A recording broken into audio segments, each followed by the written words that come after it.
ஸ்கந்த புராணம் அசுர காண்டம். அஜமுகியின் புத்திரர்கள்.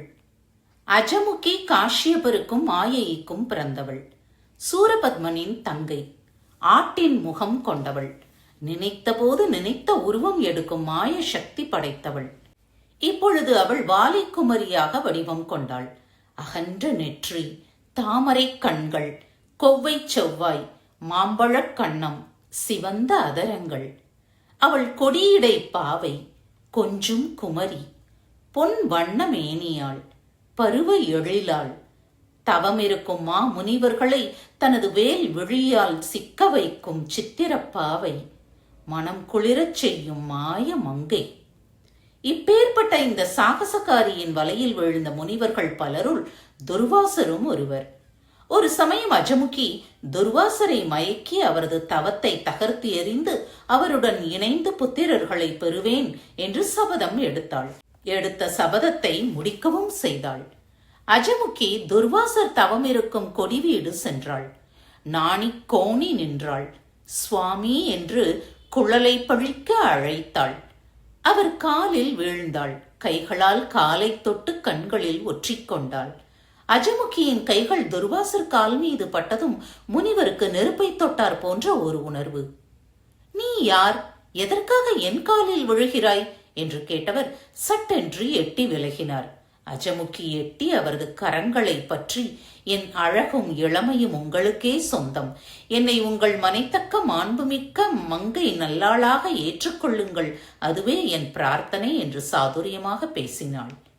அஜமுகியின் வார்த்தைகள் அம்பு போல முனிவரின் இதயத்தை தொலைத்தது. பெண்ணே, நீ பார்ப்போர் மயங்கும் பருவத்தினள். நானோ படுக்கிழம். யாகத்திற்கும் யோகத்திற்கும் செல்பவன் நான். என் மீது மோகம் பிறந்தது எங்ஙனம்? என்னை நாடும் போகத்திற்கும் மோகத்திற்கும் உனக்கு உகந்தவனை தேடுவாய், போய்விடு என்றார். அஜமுகி புன்னகை முகத்தில் படரவிட்டு விழிகளில் மோகத்தை சிந்த வைத்து அவரை பலவந்தப்படுத்தினாள். இதுதான் சமயம் என்று மன்மதன் கரும்பு வில்லில் காமக்கணை தொடுத்தான். துர்வாசர் அஜமுகியின் அழகிற்கும் பேச்சிற்கும் அடிமையானார். முனிவர் தவத்தை துறந்தார். தியானத்தை மறந்தார். தன்னிலை மறந்தார். அஜமுகியின் ஆசை வலையில் வீழ்ந்தார். இத்தம்பதியருக்கு 2 புத்திரர்கள் பிறந்தார்கள். அவர்களில் மூத்தவனான இல்வலன் தன் தந்தையின் உருவத்தை கொண்டிருந்தான். இளையவனான வாத்தாபி தனது தாயின் ஆட்டு உருவத்தை கொண்டிருந்தான். குணத்தில் இருவரும் தாயை போல் துன்மார்க்க குணத்தை பெற்றிருந்தனர். ஒரு நாள் இத்துன்மார்க்க சகோதரர்கள் தங்கள் தந்தையாகிய துர்வாச முனிவரை அணுகி, தந்தையே, உங்களிடம் ஒரு யாச்சகம் கேட்டு வந்துள்ளோம், தட்டாமல் தர வேண்டும் என்று கேட்டனர். இவர்களது குணத்தை பற்றி நன்கு புரிந்து வைத்திருந்த துர்வாசர் வேண்டா வெறுப்புடன், முதலில் உங்கள் கோரிக்கையை சொல்லுங்கள், தருவதை பற்றி பிறகு யோசிப்போம் என்றார். வஞ்சக சகோதரர்கள் நல்லவர் போல் பேசினர். தவத்தால் தரணி புகழ் தந்தையே, தாங்கள் இதுவரை பெற்ற தவத்தின் பயன் முழுமையும் எங்களுக்கு தாரை வார்த்து தருவீர் என்றனர். புத்திரர்கள் பேச்சை கேட்டு பிரமித்து போன துர்வாசர் கோபம் கண்களில் தீப்பொறி போல் பறக்க, அசுர குணம் கொண்ட காமுகிக்கு பிறந்த கசடர்களே, யாரிடம் எதை யாசிப்பது என்று புரியாத புல்லுருவிகளே, எனது தவத்தின் பயனை உங்களுக்கு தாரை வார்த்து தருவேன் என்று மட்டும் கனவு காணாதீர். உங்கள் தாயிடம் சென்று கேளுங்கள் என்று பதில் கொடுத்தார். முன்போல் தவத்தில் ஈடுபட்டார். துர்வாசரின் பதிலை கேட்டு அசுரபுத்திரர்கள் துர்வாசரை கொல்ல துணிந்தனர். பிள்ளைகளின் கொலைகார புத்தியை தமது ஞான திருஷ்டியால் புரிந்து கொண்ட துர்வாசர், தெய்வத்திற்கு நிகரான தந்தையை கொல்ல துணிந்த கொலை பாதகர்களே, நாசம் உங்களை நெருங்கட்டும். நீங்களே உங்கள் அழிவிற்கு காரணமாக இருப்பீர். பொங்கல் இந்த இடத்தை விட்டு. என் முன்னே நின்றால் உங்களை சாம்பலாக்கி விடுவேன் என்று சினம் பொங்கச் செப்பினார். சாபம் கொடுத்து தண்டித்தார். இல்வலனும் வாத்தாபியும் மேற்கொண்டு என்ன செய்வது என்று சிந்தித்து ஒரு முடிவிற்கு வந்தனர். வனாந்தரம் வந்தனர். முனிவர்களை அடியோடு ஒழிக்க வேண்டும் என்று சபதம் போட்டனர். இல்வலன் அதற்காக பிரம்மதேவனை தியானித்து ஹோமம் வளர்த்து கடும் தவத்தை தொடங்கினான்.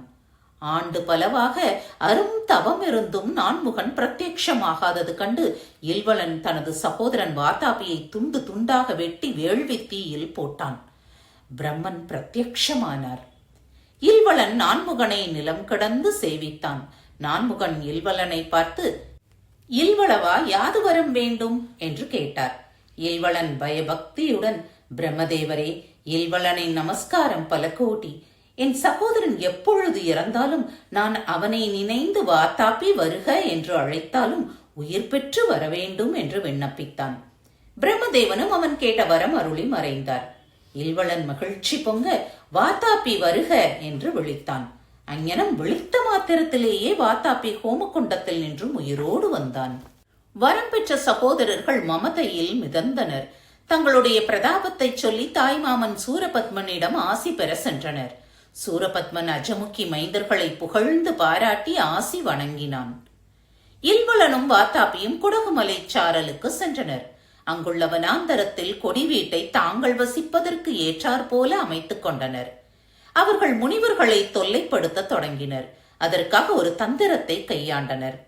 இல்வளன் முனிவரை போல வேடம் அணிந்தான். அவர்கள் வசிக்கும் வனாந்தரத்தின் வழியாக செல்லும் முனிவர்களை தங்கள் ஆசிரமத்திற்கு உணவு அருந்த வரும்படி வற்புறுத்தி அழைத்து வருவான். அவன் பரிமாறும் உணவில் வாதாபியை வெட்டி கறி சமைத்து படைப்பான். அம்முனிவர் உண்டு வெளியே சென்றதும் இல்வளன் வாதாபி வருக என்று குரல் கொடுப்பான். அங்ஙனம் குரல் கொடுத்ததும் வாதாபி முனிவர் வயிற்றை கிழித்து கொண்டு வெளிப்படுவான். இங்ஙனம் தினம் தினம் சூழ்ச்சியால் முனிவர்களை கொன்று வருவதனை வேடிக்கையான வாடிக்கையாக கொண்டனர் அசுர சகோதரர்கள். இல்வளனும் வாதாபியும் முனிவர்களை கொன்று கழிப்பது போல அவர்களது மாமன்மார்களாகிய சூரபத்மன், சிங்கமுகன், தாரகன் ஆகிய மூவரும் அமரர்களையும் அரும் தவசியர்களையும் கொடுமைப்படுத்தி வந்தனர். வெற்றிவேல் முருகனுக்கு அரகரோகரா. மீண்டும் அடுத்த பதிவில் சந்திப்போம்.